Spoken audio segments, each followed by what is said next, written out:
राधे राधे। जय श्री कृष्ण।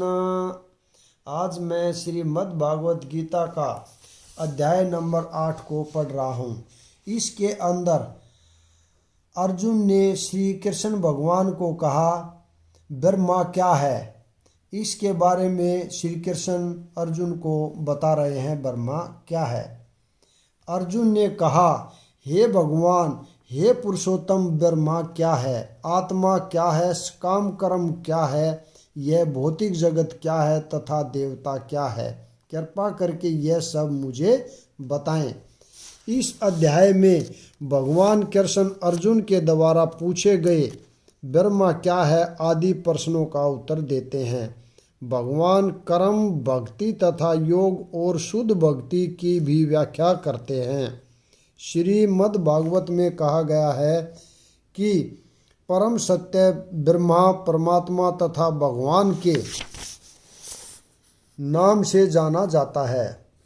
साथ ही जीवात्मा या जीव को ब्रह्मा भी कहते हैं।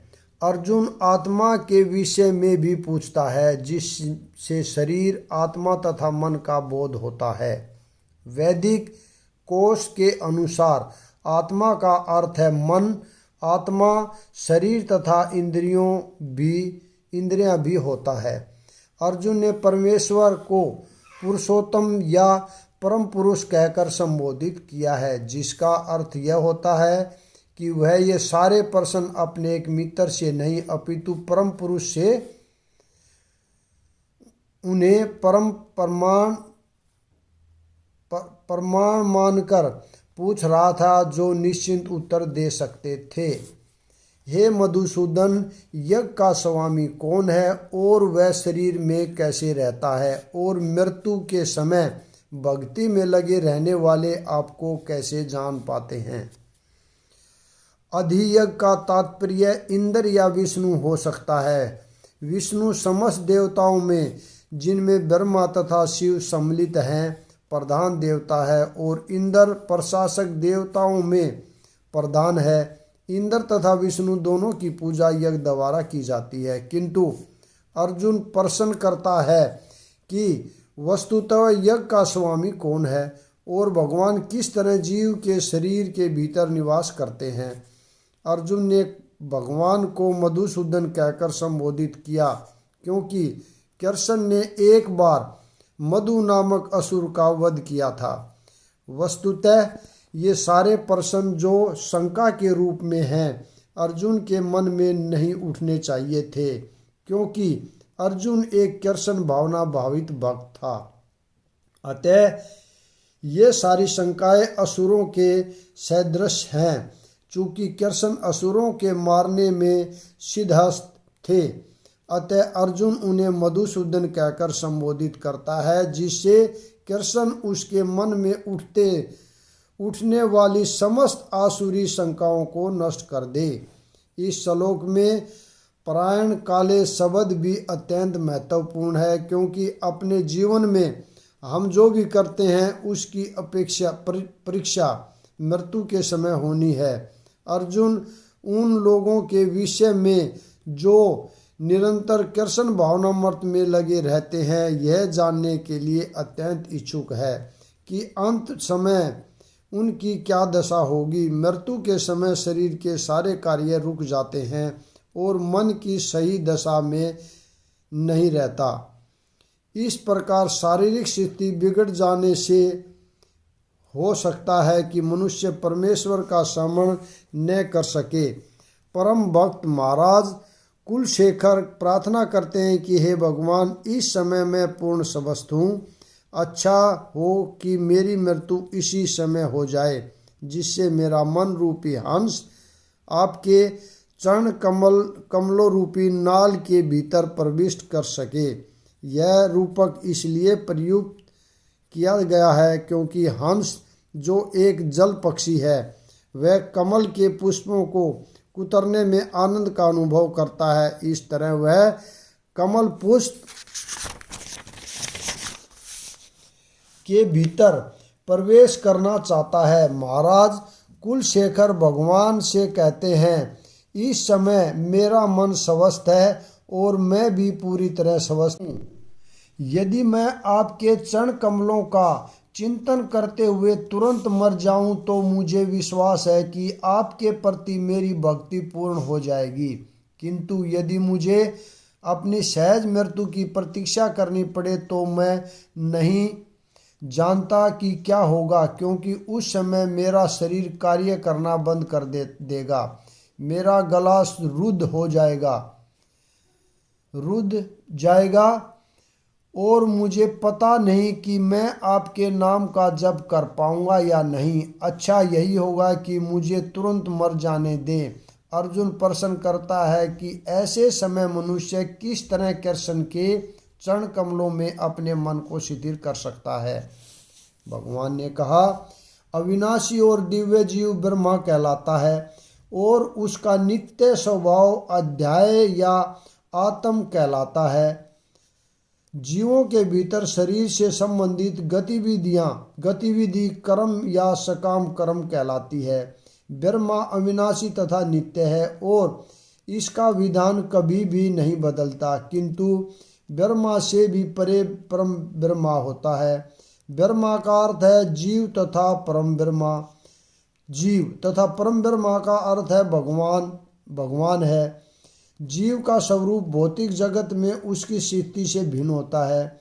भौतिक चेतना में उसका स्वभाव पदार्थ पर प्रभुत्व जताता है, किंतु आध्यात्मिक चेतना या कृष्ण भावनामृत में उसकी स्थिति परमेश्वर की सेवा करना है।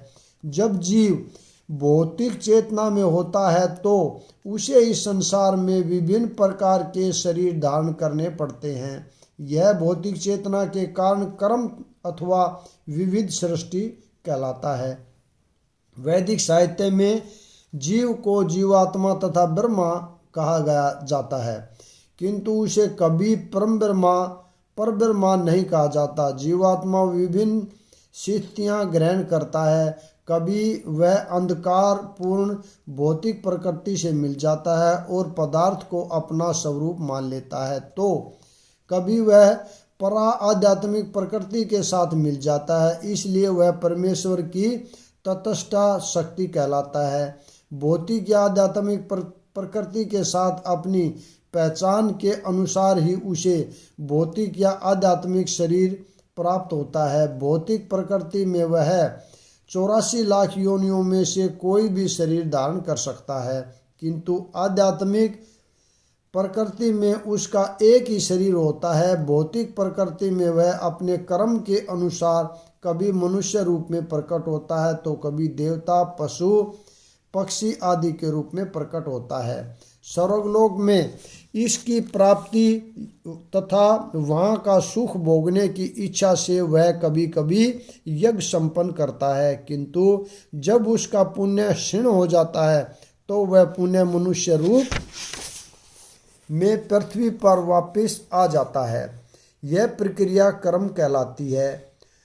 छांदोग्य उपनिषद में वैदिक यज्ञ अनुष्ठानों का वर्णन मिलता है। यज्ञ की वेदी में 5 अग्नियों को 5 प्रकार के आहुतियाँ दी जाती हैं। ये 5 अग्नियाँ स्वर्गलोक, बादल, पृथ्वी, मनुष्य तथा स्त्री रूप मानी जाती हैं और श्रद्धा, सोम, वर्षा, अन्न तथा वीर्य ये 5 प्रकार की आहुतियाँ हैं। यज्ञ प्रक्रिया में जीव अभीष्ट स्वर्गलोकों की प्राप्ति के लिए विशेष यज्ञ करता है और उन्हें प्राप्त करता है। जब यज्ञ का पुण्य अक्षीण हो जाता है तो जीव पृथ्वी पर वर्षा के रूप में उतरता है और अन्न का रूप ग्रहण करता है। इस अन्न को मनुष्य खाता है, जिससे यह वीर्य में परिणत होता है, जो स्त्री के गर्भ में जाकर फिर से मनुष्य का रूप धारण करता है। यह मनुष्य पुनः यज्ञ करता है और पुनः वही चक्कर चलता है। इस प्रकार जीव शाश्वत रीति से आता और जाता रहता है, किंतु कृष्ण भावना भावित पुरुष ऐसे यज्ञों से दूर रहता है। वह सीधे कृष्ण भावनामृत ग्रहण करता है और इस प्रकार ईश्वर के पास वापस जाने की तैयारी करता है। भगवत गीता के निर्विशेषवादी भाष्यकार बिना कारण के कल्पना करते हैं कि करता है और इसके समर्थन में वे गीता के 15वें अध्याय के 7वें श्लोक में उद्धत करते हैं। किंतु इस श्लोक में भगवान जीव को मेरा शाश्वत अंश भी कहते हैं। भगवान का यह अंश जीव भले ही भौतिक जगत में आ गिरता है किंतु परमेश्वर कभी नीचे नहीं गिरता। अतः यह विचार कि ब्रह्मा जीव का रूप धारण करता है ग्राह्य नहीं है। यह स्मरण रखना होगा कि वैदिक साहित्य में ब्रह्मा को परब्रह्मा में पैतृक माना जाता है। हे देहधारियों में श्रेष्ठ निरंतर परिवर्तनशील यह भौतिक प्रकृति अधिभूत कहलाती है। भगवान का विराट रूप जिसमें सूर्य तथा चंद्र जैसे समस्त देवता सम्मिलित हैं अधिदैत्य दैव्य कहलाता है तथा प्रत्येक देहधारी के हृदय में परमात्मा स्वरूप शिथिर में परमेश्वर अधियज्ञ कहलाता है। यह भौतिक प्रकृति निरंतर परिवर्तित होती रहती है।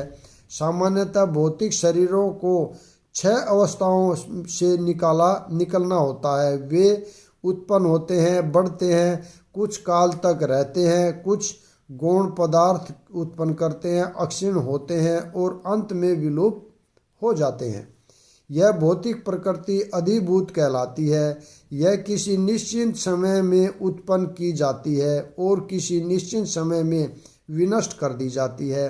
परमेश्वर के विराट स्वरूप की धारणा जिसमें सारे देवता तथा उनके लोग सम्मिलित हैं अधिदैवत्य कहलाती है। प्रत्येक शरीर में आत्मा सहित परमात्मा का वास होता है जो भगवान कृष्ण का अंश स्वरूप है।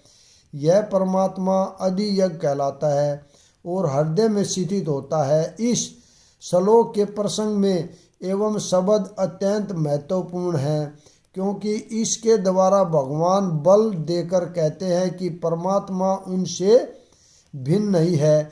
यह परमात्मा प्रत्येक आत्मा के पास आसीन है और आत्मा के कार्यकलापों का साक्षी है तथा आत्मा की विभिन्न चेतनाओं का उद्गम है। यह परमात्मा प्रत्येक आत्मा को मुक्त भाव से कार्य करने की छूट देता है और उसके कार्यों पर निगरानी रखता है। परमेश्वर के इन विविध स्वरूपों के सारे कार्य उस कृष्ण भावना भावित भक्त को स्वतः स्पष्ट हो जाते हैं जो भगवान की दिव्य सेवा में लगा रहता है।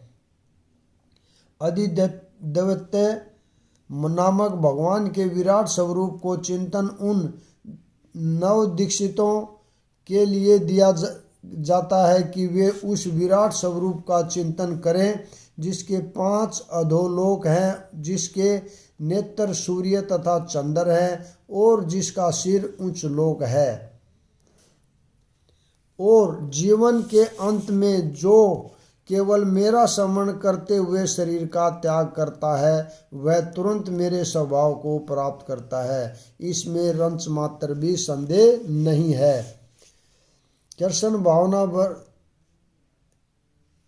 कृष्ण इस श्लोक में कृष्ण भावनामृत की महत्ता दर्शित की गई है। जो कोई भी कृष्ण भावनामृत में अपना शरीर छोड़ता है वह तुरंत परमेश्वर के दिव्य स्वभाव को प्राप्त होता है।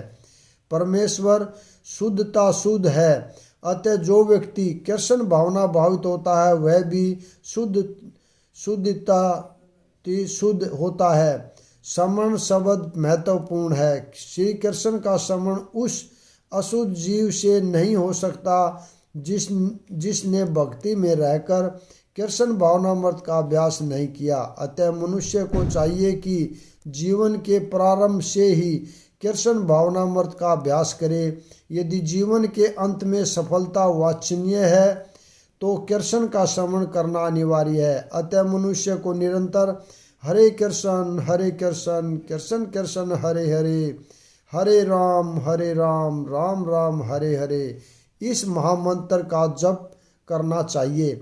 भगवान चैतन्य ने उपदेश दिया है कि मनुष्य को वृक्ष के समान सहिष्णु होना चाहिए। हरे कृष्ण कृष्ण कृष्ण हरे हरे, हरे राम राम हरे हरे का जप करने वाले व्यक्ति को अनेक व्यवधानों का सामना करना पढ़ सकता है, तो भी इस महामंत्र का जप करते रहना चाहिए, जिससे जीवन के अंत समय कृष्ण भावनामृत का पूरा लाभ प्राप्त हो सके। हे कुंती पुत्र, शरीर त्यागते समय मनुष्य जिस जिस भाव का स्मरण करता है वह उस भाव को निश्चिंत रूप से प्राप्त होता है। यहाँ पर मृत्यु के समय अपना स्वभाव बदलने की विधि का वर्णन है। जो व्यक्ति अंत समय में कृष्ण का चिंतन करते हुए शरीर त्याग करता है उसे परमेश्वर का दिव्य स्वभाव प्राप्त होता है। किंतु यह सत्य नहीं है कि यदि कोई मृत्यु के समय कृष्ण के अतिरिक्त और कुछ सोचता है तो उसे भी दिव्य अवस्था प्राप्त होती है। हमें इस बात पर विशेष ध्यान देना चाहिए। तो फिर कोई मन की सही अवस्था में किस प्रकार मरे। महापुरुष होते हुए भी महाराज भरत ने मृत्यु के समय एक हिरण का चिंतन किया, अतः अगले जीवन में हिरण के शरीर में उनका देहांतरण हुआ। यद्यपि हिरण के रूप में उन्हें अपने विगत कर्मों की स्मृति थी, किंतु उन्हें पशु शरीर धारण करना ही पड़ा। निसंदेह मनुष्य के जीवन भर के विचार संचित होकर मृत्यु के समय उसके विचारों को प्रभावित करते हैं, अतः इस जीवन से उसका अगला जीवन बनता है। अगर कोई इस जीवन में सतोगुणी होता है और निरंतर कृष्ण का चिंतन करता है तो संभावना यही है कि मृत्यु के समय उसे कृष्ण का स्मरण बना रहे। इससे उसे कृष्ण के दिव्य स्वभाव को प्राप्त करने में सहायता मिलेगी। यदि कोई दिव्य रूप से कृष्ण की सेवा में लीन रहता है तो उसका अगला शरीर दिव्य ही होगा, भौतिक नहीं। अतः जीवन के अंत समय में अपने स्वभाव को सफलतापूर्वक बदलने के लिए हरे कृष्ण कृष्ण कृष्ण हरे हरे, हरे राम राम राम हरे हरे का जप करना सर्वश्रेष्ठ विधि है। यहाँ पर मैं विराम देता हूँ, अगला कल पढ़ेंगे। राधे राधे, जय श्री कृष्ण।